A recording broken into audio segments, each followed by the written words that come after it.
So, hi everyone, welcome to our upcoming panel. I hope all of you had a good lunch and now ready to listen to our wonderful panelists, among them is Raji.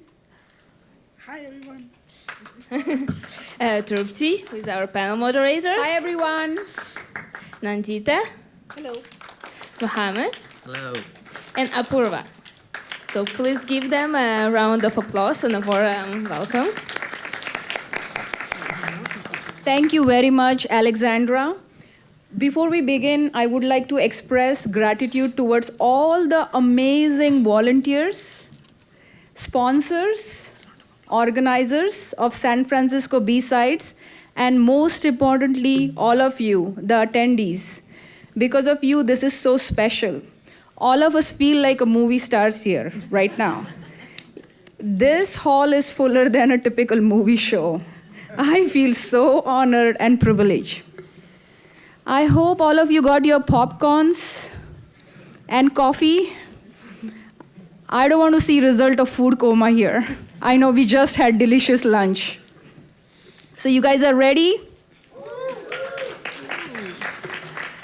Let's get rolling. It's no secret that the world is smitten by GenAI usage. Everywhere you're seeing, whether you're booking airline ticket, you see the ChatGPT, or you're writing user story to help your product manager or engineering manager, we are using ChatGPT. It's everywhere. Let me tell you some of the amazing stats that I recently found out.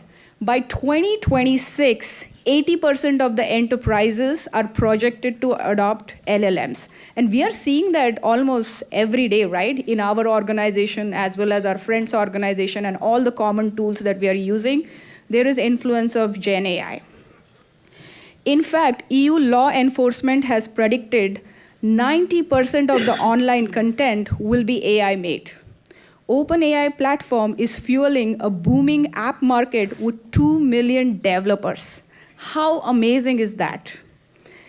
By 2030, we are going to see GenAI to be set for $180 billion market.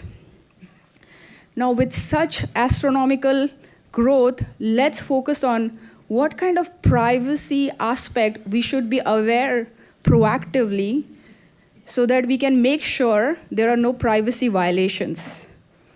Before I introduce our esteemed panel, I would like to just mention one thing, that all of these are subject matter experts, and their opinions or their remarks do not necessarily represent their employer. With that, Apoorvaa, would you like to introduce yourself? Hello, everyone. So glad to be here. And this is a first for me, talking about privacy in a movie theater. So I'm excited for that. My name is Apoorvaa Deshpande. I'm currently a senior privacy engineer at Google Cloud. I work on cloud privacy and data governance. Prior to that, I was at Snapchat. I was a privacy engineer there for a few years and learned my fundamentals there, privacy by design, and did a lot of work around designing and building pets, privacy enhancing solutions. And prior to that, I did my PhD in cryptography from Brown University. And when I'm not doing privacy, I'm also a professional musician, so you can check out my music as well if you are interested. How exciting. Thank you, Apoorvaa. Over to you, Mohammad. Thanks. Do you hear me okay? Yes. So my name is Mohammad, Tahaei. I'm a responsible research lead at eBay. Our team works on safety and trustworthy. So we ensure our products for our sellers and buyers are safe and trustworthy, specifically in generative AI applications. Before joining at eBay, I worked at Bell Labs, which is a R&D team for Nokia, doing similar topics, looking at responsible AI. My background, though, is privacy and security, ensuring that we are including human values in technology how do we include like ethical values? How do we include human values in technology, and making sure that technologies that we're building are not just because of technological advancements, but also making sure those are accessible and usable for people. I transitioned from academia to industry. I'm enjoying that very much at the moment. I'm also very new to the US. I moved here about 8 months ago, so enjoying a lot of the hikes in California. Yeah, excited to be here. Thank you, Mohammad. We absolutely needed you to add the diversity factor, don't we? I figured. Nandita? Hi, everyone. I'm Nandita Rao Narla. I lead the technical privacy and governance team at DoorDash, which focuses on privacy engineering, privacy operations, product privacy, and privacy assurance. Before DoorDash, I had my own privacy tech company, was the founding team member, and prior to that was an EY and consulting focused on privacy, data protection, and data governance. I've transitioned from cybersecurity to privacy over the last 12 years. So it was not a sudden pivot. My background is in computer science. I got a master's degree in cybersecurity from Carnegie Mellon. Currently, I'm also pursuing a master's degree in landscape architecture so that I'm not always in front of a computer for the rest of my life. Much needed. And I am so grateful to Nandita because she's also part of many standard bodies that define and support privacy, the next-gen privacy laws and regulations. So thank you, Nandita. Raji, our final panelist. Hi, everyone. My name is Raji Vanninathan. I'm an engineer by education, currently working at MSRC at Microsoft, and we run the end-to-end vulnerability lifecycle for when vulnerabilities are reported to us all the way up to release. So if you've heard of Patch Tuesdays, that is us. Throughout my career, I have worn many hats: security engineer, security architect, compliance. When GDPR was a thing, that's when I did a little bit of privacy by design, data protection. So those are kind of my, what I have built a lot of programs and leveraging both security by design and privacy by design overall. In the world of GenAI, as we've all seen GenAI and ChatGPT and copilots around, the line between security, privacy, safety is all coming together, right? It's all blurring. There's a lot of connection between technology and humanity. And that is why it's really important for us to think outside the box. And it's an area I'm very passionate about because in general, I want to make the world a better place. And I think it's now. We need to do this before things change. Yeah. And when I'm not doing security, I love to hike. So last year, I did the Half Dome hike at Yosemite. If anybody's interested, you should try that. Thank you. Thank you, Raji. Hi, everyone. Some of you know me already. I'm Trupti, founder of TrueNil. TrueNil is an open source project dedicated to protecting very sensitive data like genomic data. Something, if that gets compromised, it can compromise medical privacy and confidentiality of not only the patients, but as well as all the blood relatives. And this type of data, when it gets hacked at mass, it has potential of introducing bioweapon type of attacks. So I'm really passionate about solving this problem. And prior to this, I did product security for almost 16 years at numerous different organizations. So software is my thing, software security. I can't imagine world without that. And when I'm not doing security, I love to practice, promote, and teach mindfulness. So I'm also a certified mindfulness instructor. So if anybody's burned out here and want to chat with me afterwards, more than happy to help. With that, let's get started. Today, we are going to talk about, different privacy attacks, and we are not going to stop there. We are also going to talk about, AI safety and ethical aspects. I'm especially intrigued, like, how do you really define ethics in this world of responsible AI, right? And then we are going to discuss results and insight from some of the case studies, as well as some of the incident response practices. Like, can we use the same incident response that we have been using since last 20, 30 years, ever since software is eating the world? Or now with this introduction of AI, we have to change, and what needs to be done? So this is going to be our rough agenda, and I will shoot my first question to our very own Apoorvaa. So Apoorvaa, we have seen gigantic, enormous, astronomical growth in AI usage, please tell the audience what are some of the privacy attacks or violations that you have experienced that worry you, keep you up at night?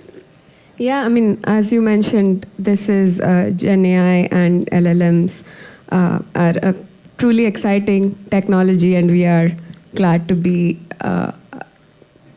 experiencing this. But we need to slow down to understand the potential privacy issues, abuses, and their potential impact, and then we can, hope to address it accurately.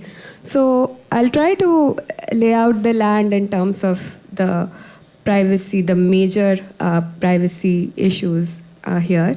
And by privacy here, I want to focus on personal data, leakage of personal data, sensitive data. So that's privacy in the context of what I'm going to speak today. So these are general attacks that I'm going to talk about, known in industry and sometimes spearheaded by academia. So first setting I want to talk about is this black box access to any LLM. That's the most common way of interacting through prompts, and that's the way most people use these tools, ChatGPT, Gemini, Anthropic, so on, and even all the applications that are being built on top of that. So one of the main threats that comes up is that of memorization, which means that the large language model would have trained on certain sensitive data, and then it has exactly memorized the sensitive data that it has trained on, and then even worse, it kind of outputs that data. So that's the major threat, and we have seen that just last year. We have seen a paper where researchers kind of tried to put in a word, poem, that was the word, and you just repeat that. You just ask ChatGPT to repeat that word forever in a loop, and eventually it spits out some PII information, which was so kind of like buffer emails. overflow. Yeah, kind of. And I mean, who would have thought something like this would expose PII? So that's the other thing. We are very nascent in our understanding here, what can be revealed. So one of the biggest things is a reveal of sensitive data that a model is trained on. Mm-hmm. The other thing is also hallucinations. The LLM responding in an inaccurate fashion. So it can be a privacy threat because it can just say inaccurate things about people. And again, we are just seeing a lawsuit around this where in context of GDPR, people do want the ability to correct their erroneous data, which right now is not fully supported. So this is really interesting. I always thought hallucinations are, accuracy problem. They need to first solve the accuracy problem before even thinking about security, privacy. And Apoorvaa brought a really good point, like, hey, with this inaccurate information, you can actually have a privacy lawsuit, right? Because people don't like to see inaccurate private data being leaked. Is that the case, Apoorvaa? Can you shed a little bit more light? Yeah, so that's the high-level context. I mean, because if something is associated with your name in a digital forum, then that you can that would be personal data, or whatever digital data is associated with you. You want it to be accurate, so that's kind of falls into your personal data rights. Mm-hmm. So that's kind of the general thing. With a more motivated attacker, there's what is known as membership inference attacks, where you can infer if a specific person's data was in the training samples. So this is especially harmful for medical health data, because mm-hmm. you can imagine a training data that is trains on people who have cancer or an illness. So that's particularly sensitive. She brought a really good point, like how the inference attack work in medical world is, let's say your genetic information is completely de-anonymized, like somebody has removed the patient name, identifier, zip code, whatnot, but just by looking at certain DNA marker, one can trace it back to not only that patient but entire family, and this has happened in FBI world. So thank you, Apoorvaa, for sharing that example. Yeah, and then I'll just wrap up with kind of if there are if an attacker has access to actually influencing the training data, then they can do further harm, poison the training data, and so on. And as I briefly mentioned in context of some of the regulations, what is top of mind in terms of threats is not knowing where your training data is sourced from and not having appropriate consent and deletion mechanisms. So these are, some high-level threats in the space, I would say. Thank you, Apoorvaa, for talking about hallucination, prompt injections, some of the privacy violation related to regulations. I would like to know, Raji, is there anything you would like to add that Apoorvaa didn't cover? Yeah, I would like to know how many people remember the not so pleasant Taylor Swift video which came up in like Jan 2024, right? I mean, what would you call it? Is it a privacy incident? Which ones? Is it a security? Oh, maybe. That's a good question. A lot of not so pleasant videos. Would you say it's a security incident? It's a privacy incident? Maybe safety? This is what I'm talking about. That world is actually combining. It's becoming really, really blurry. And so basically, end of the day, it's an ethical violation. And this kind of things happen because of deep fake technologies. What happens with deep fake technology, similar to hallucination, right? Here it is about where you start to create bias and exasperate bias through these different technologies, and these are either present in the training data itself, or sometimes it's the creator adding it to it, right, to basically create those kind of technologies. Nandita, Awesome. Do you have anything to add? Sure. I think Apoorvaa covered most of the attacks that I was thinking about, but the way, just from a taxonomy perspective, one easy way to remember, like there could be a lot of different privacy attacks possible, but to think of it in terms of either training phase, like in which phase are these attacks happening? It can happen in training phase. So all types of poisoning attacks, where training data is poisoned, and read some recent research that even if 0.001% training data is poisoned, it will lead to a privacy harm. So, and this could be something very easy to do. You understand what the data sources are. You find some expired web domains and poison the data. It could lead to significant privacy harms. And then at the same time, when you think about deployment phase, any type of inference attacks could be understood as an inference type attack where you are jailbreaking the existing controls that have been built in. For example, if a control has been built in that as a helpful medical assistant who is responsible for gracefully and safely disclosing information, like that's the control that's been built in, and then you jailbreak and you remove the word graceful, you remove the word helpful, and then you're pretty much having an adverse output. Similarly, you could think about all the attacks possible from the point of what does the attacker have access to. If it has access to training data, then all sorts of poisoning attacks. If the attacker has access to the query, then all sorts of prompt injection, prompt extraction, model stealing. If the attacker has access to resources, then indirect prompt injection attacks. NIST did a very good paper on defining this taxonomy as well as drafting what the specific strategies to address each of these adversarial privacy attacks and mitigations. I do want to talk about, like, these attacks may be novel, but the harms are what we have always known about. They are the traditional privacy harms. A lot of the privacy folks in the room might be familiar with the Soloff taxonomy. And this is where I get to ask the audience questions. So let's, in terms of GenAI, and feel free to be creative. What could be some of the reputational harms? Any answers?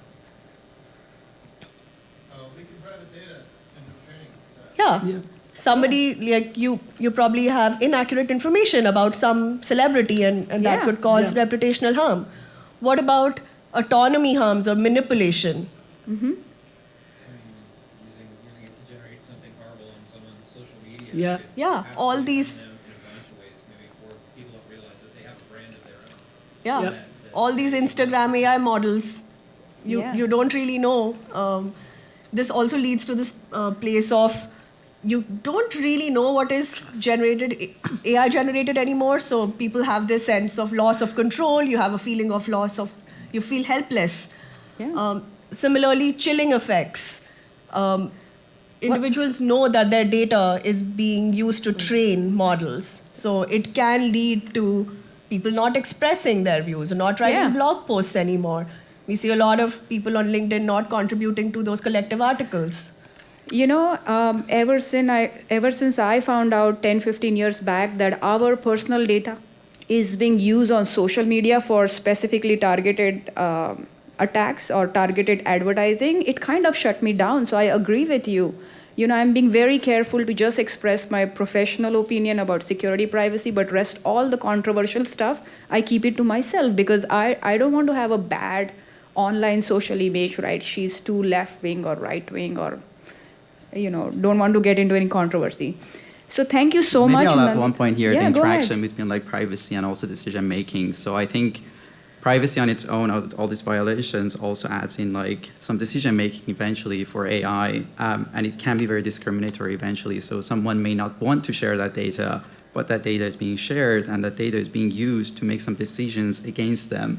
So I think that kind of discrimination eventually and the interaction between different principles of responsible AI is also so important at the moment when we're talking about generative AI and AI being more and more used to make decisions for people. Yeah, so, Mohammad, you have said a very good point, and I want to move towards the second question. We just heard from our esteemed panelist about prompt injection, data leakage, data protection issues, as well as the ethical and safety issues. And, Nandita covered a lot of good points about we don't have to look at the whole Gen AI as a whole and come up with just black box attack, but we have to take a look at the entire LLM ops life cycle and see throughout the life cycle what kind of different attacks are possible. And then Mohammad brought up really good points on bias and unconscionable bias. So I want to ask maybe Nandita, you, now that we know all the privacy attack, please enlighten us about some of the mitigation strategies probably throughout the life cycle. When we talk about solutions, unfortunately, I think some of the solutions need to come from regulations because I feel, unfortunately, the world we are in, a lot of companies won't do anything unless there is a regulation that says so. Taking the example of, taking a look at the audience here, how many of y'all have gone engagement ring shopping, have bought diamonds before? Okay, some here. Wow. There is no way to tell the difference between lab-grown diamonds and natural diamonds. Yeah. And lab-grown diamonds came into existence since 1950s, and the certification to identify something as a lab-grown diamond, the regulation or the certification body, didn't come in till early 2000s. Mm-hmm. So for 50 years, there was the wild west. You could sell lab-grown diamonds as natural diamonds at marked up prices. Mm-hmm. I think that's what's happening for Gen AI. Unless there is regulation that has very clear guidelines that it needs to be labeled, has to be enough transparency, it needs to be explainable, and there is clear deadlines for when these regulations come about. And we have seen across the pond, as for EU AI Act, there are some requirements for transparency and accountability. There is an AI liability directive that's coming up. Mm-hmm. Things are happening, it's being set in motion, but it's still not clearly defined. It's not in effect yet with clear deadlines. So unless that happens, I don't think in reality a lot of change will happen. That's just my pessimistic view of things. No, I think that's very realistic view. I don't think so. There is any pessimism here. So Nandita, another follow-up question, and then I want to move to Mohammad. So the question is, we saw that there was GDPR in 2017, 2018, the whole rise of GDPR, and then companies started getting GDPR fines. And then we saw a lot of different standards and regulatory framework all over the country, different countries, as well as here in United States. Each state started having their own privacy framework, which was pretty much inspired from GDPR. Like, we can clearly draw the parallel. Is that same thing happening in the Gen AI world as well with the EU Act? So the way, and I'm not a lawyer, but I work very closely with lawyers. So if I have like not accurately represented something, that's on me. The way EU AI Act defines AI system includes generative AI very specifically. So it applies to generative AI. In general, actually, GDPR also has like basic principles of accountability, privacy by design, transparency. That should apply to, it's technology agnostic, so Correct. It applies to every type of technology. Baseline training and awareness, baseline privacy assessments, and best practices, building a culture of privacy, those need to be in place irrespective of what specific technology we're talking about. Yeah, makes sense. So thank you, Nandita. Mohammad, Nandita talked about the importance of following the regulations, the government standard body, learning from them, and then enforcing as we work in industry. You have an interesting mix of academia as well as industry. So what do you think? Should we rely on these frameworks, or can we get a little bit more creative? Just as a point, like NIST just recently released like a generative AI initial draft just a couple of days ago. So if you're interested, you can have a look. I think these frameworks are great. Most of them are built, I feel like, for companies that are building these foundational models. So very specifically, for example, for OpenAI, Microsoft, like not specifically to industries or specific companies. So I think they're really good to get inspirations from, but eventually how we want to adopt them and kind of use them in your company or in your specific use case, I think that's where it gets very difficult, because you need to kind of like think about all the nuances, and generative AI is non-deterministic, so it gets very difficult to understand and realize how this framework and regulations can be applied in specific use cases, which is totally understandable because these are built for general purposes and not necessarily for specific use cases. But it needs a lot of research and development to get to the end point and eventually kind of implement them in the company. Cool. So the way I interpret this is we need to be at the front line, work with actual consumer and operators, and see how we can translate these industry standard guidelines dictated by frameworks and regulation to, bringing theory into practice, basically. So thank you, Mohammad. Apoorvaa, what about you? What does your experience say about this? Yeah, I'll talk a little bit about what technical solutions exist as of now in addressing some of the threats we mentioned. And I would, while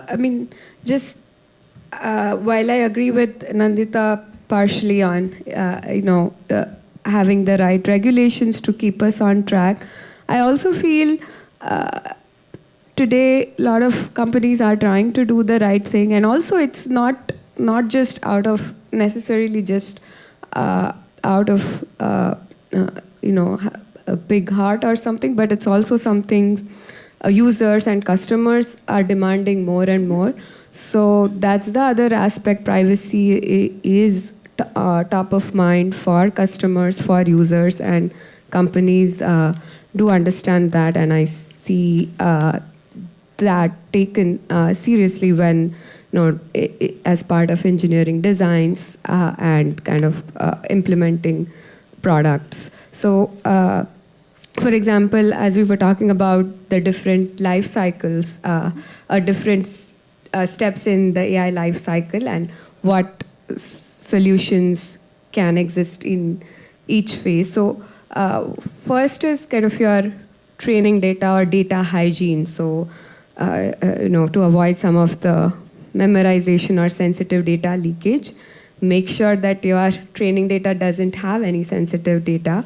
Of course, there's some nuance here, but at least there are ways to filter out basic PII sensitive data. So that's kind of a low-hanging fruit that you should absolutely do. That is, on top of that, you can use differential privacy for your training or use synthetic data.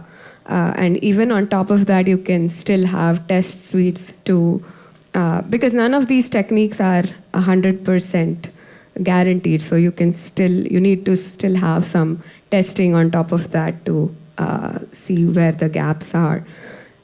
Then on the inference side, there are new technologies coming up. You can use, basically the problem there is kind of keeping the inference cycle isolated, whether it's for a specific customer or if users request that, for example, then there are actually cryptographic solutions there using fully homomorphic encryption. You can have the entire inference cycle, inference flow in an encrypted way.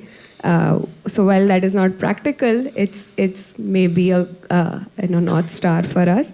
Right now, there is confidential compute, which offers some solution in that regime. Let me ask the audience here: how many of you are aware of fully homomorphic encryption?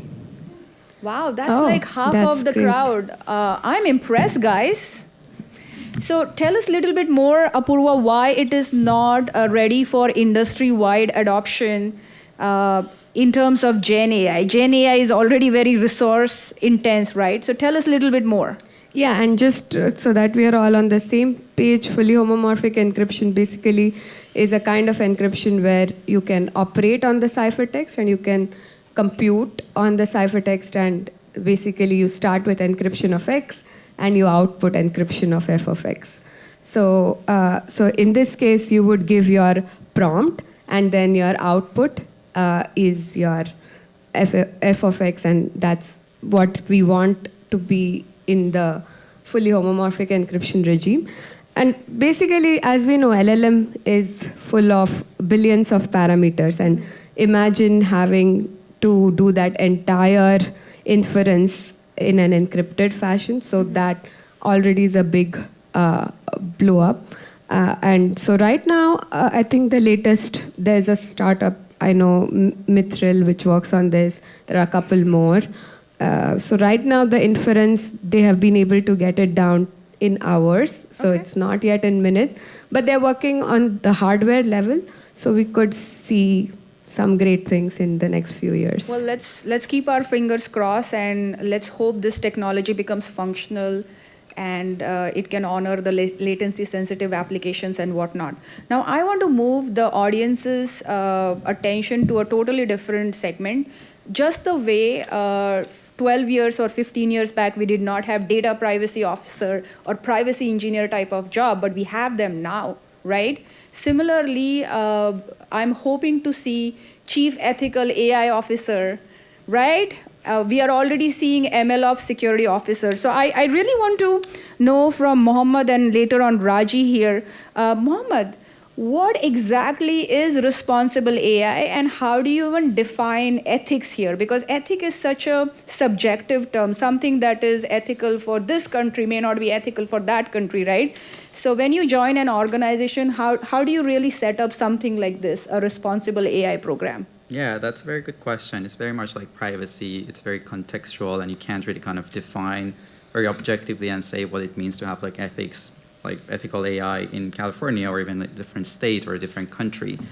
I see it as a very cross-functional kind of team, and it's very important to have diversity in these teams, having like bringing different perspectives in the table, making sure that different people are bringing their perspectives, both from like different ages, like on different kind of like axes, let's say different ages, different ethnicities, different functional areas, making sure these are all included when we're building that responsible AI program. And I can see in the future having kind of like chief AI officers more and more to enable that kind of like cross-functional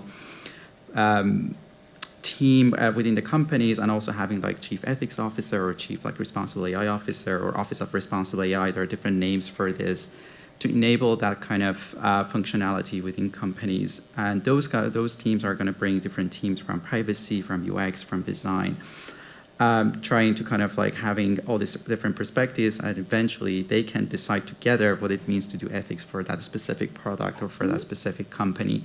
I don't think there is kind of like a silver bullet solution that we can just kind of like propose to everyone and everyone can follow. So you're saying there is no government or regulatory framework that defines ethic for us? I'm not sure, but yeah, I can see like kind of having this really general kind of policies that are coming in the future, kind of like what Nandita was saying. But I don't think they will be very specific, as I said before too. I don't think they're going to be very specific to industries or specific to kind of like products. I think at the end of the day, there are so many kind of trade-offs and balances that needs to be made by discussion and talking to different people. So maybe audience, if you're bored of doing security, privacy engineering and need newer challenges, maybe you can consider these newer roles, right?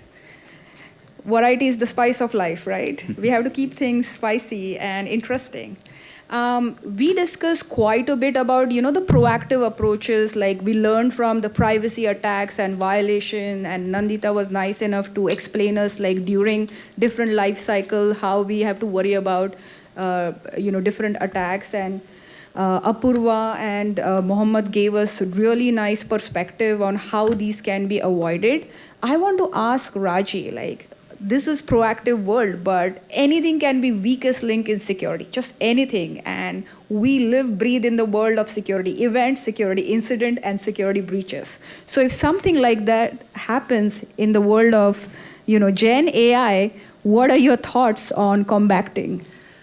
It's a great question. I think everybody should always have a plan for not if, but when a breach or a security incident will happen, right? And then again, we talked about how things are all coming together. So it's very difficult to say this is a specific security incident or a specific privacy incident. So we need to think differently here. The way I think about Gen AI, I'll just kind of throw this out here. Credit goes to Mustafa Suleyman, who is the Microsoft AI CEO, who basically called Gen AI to be a digital species. That is what we are bringing into this world. He said AI is a digital species. So with that in mind, right, like and it's non-deterministic. So you need to approach Gen AI in two aspects of it. One is as a software, and I think we all know here about software and how do we manage attacks in software. But there's another aspect of this, Gen AI as a person. Right? Like you give a question, they give you an answer. So you really have to think about all these things we did when we had that security education and privacy education and try to do that with the AI model, right? Basically saying, hey, AI model, now you are a security expert. So then, the kind of conversations you have with that model is going to be a lot more different. So it's kind of like bringing that conversational aspect of human nature to how you plan your incidents. Obviously, keeping in mind that you have detection strategies in place. You're also thinking about managing the incident and responding, but also really taking those lessons learned and trying to bring it back, right? Because the thing with generative AI is that it's not about prevention anymore. It is truly mitigation, because you never know, and it's defense in depth. I feel like security and privacy, we kept saying defense in depth all our lives, right? But now it's truly defense in depth, because it's about trying to avoid this attack and this attack and this attack, because you don't know how the model is going to respond. Right? And we all throughout the panel, we talked about all these different types of attacks and mitigation. But all of you should remember, it is not we are not preventing yet. We are only mitigating at this point. Makes sense. So we have about 5-6 minutes left, and I want to open the floor for the audience to ask us questions. Yes, sir. Okay. I know a lot of companies are trying to use AI, generative AI, to do things better, but there's a risk that there's always something new. At some point, you have to stabilize and say, all right, we're using this LLM, and these agents, or whatever, and not chase the new thing, because when you do that, you introduce risk. And so I was curious the panel's thought on not if that's important, but how important it is, and some thoughts on how to resolve it. I can take that. So The question really is, companies are adopting AI for making themselves better in certain things, right? But should they, because a lot of new things happening in the Gen AI space, do we really need to wait? What's the risk introduced when you jump into the next new technology? That's kind of what is asked. The way I'm going to answer this is, I think it's really important to think about this complexity of humanity and the data. Right? So what we need to do is really think about the context of how this application can be used, and also think about the way the application can be misused. So kind of keeping that framework in mind when you're trying to go and adopt a new AI technology is really important. And also really understanding, right, a lot of times when you think about, the risk, prior to Gen AI kind of being in the picture, it used to be like, it's not, somebody's life is not at risk. But right now, it is. Somebody's life can be at risk. So that is the huge difference. So the risk is higher. Anybody else want to comment? Or maybe we can take the second question. Are you happy with that the answer your question? And folks, if we are not able to answer your question because of the time limits, we will be available to all of you just outside this. And feel free to connect with us on LinkedIn, and we are more than happy to share our insights and learning. So the one question I'm going to take from online is, maybe this is something Nandita and Mohammad can tell us. Given that the majority of organizations are not building their own LLM-based models, how do we manage privacy violations within a base model? Great question, Tariq. I'll take it. Oh, yeah. I knew this was going to come. In general, and I can speak from experience, without understanding, without going very detailed into the rubric of how to evaluate risk and what the measures are, how do you evaluate a certain harm or a consequence, I would say starting with a very broad framework that the NIST AI risk management framework is probably a good idea, because they are general enough and it's not specific to privacy, which is one myth which a lot of people think about. It includes a lot of security, transparency, explainability, safety, everything else that you can think of. So using a general framework is probably a good idea, because there are so many unknowns at this point. So when you're evaluating Gen AI models, using a high-level framework like that may be good enough. And this is always going to be an iterative process. You don't know what you don't know. So maybe you come back and then your thresholds change next year. All right. So folks, we have less than 2 minutes remaining, and I want to create a little bit of thrilling moment for our panelists. So in less than 20 seconds, please tell each one of you, and we'll start with Apoorvaa, what's the next thing we should do, must do, in the direction of responsible AI? Yeah, I would say one thing to focus on would be our data hygiene. That would be my call for action for everyone. Plan. In fact, I would go ahead and say plan for not using raw data at all for your training. So and that might come up in regulations or not, irrespective, that's something to invest in. That would be my call to action. Think of how you want to sanitize your data, how you want to use privacy-preserving methods, and how you want to, have your testing, red teaming around it. Perfect. So Apoorvaa is all about data hygiene, pets, and red teaming. What about you, Mohammad? I'm all into diversity and having teams of with diverse perspectives, having people with Very cool. Just bringing that in and making sure we're not working in silos. Perfect. Nandita? I think the first step is to get executive buy-in to have a responsible AI program. We need Nothing a budget. can work without getting the leadership involved. So it's the next step is to start there. Well said. Raji? I want to leave you all with a word. Data is radioactive gold. So really think about it and credit goes to OWASP for that, but really think about that. So it's gold because that's going to solve a lot of our problems, right? Marketing, security, privacy, everything, data is going to solve it for us, but it is radioactive. It's going to come and bite you. So make sure that you really understand how you use it. Thank you, Raji. Thank you very much, everybody on this esteemed panel, Apoorvaa, Mohammad, Nandita, Raji, and thank you, my dear audience. You really made this session super special. And so let's have a big Trupti. round of applause And for thank you. everybody. Thank you. Thank you all.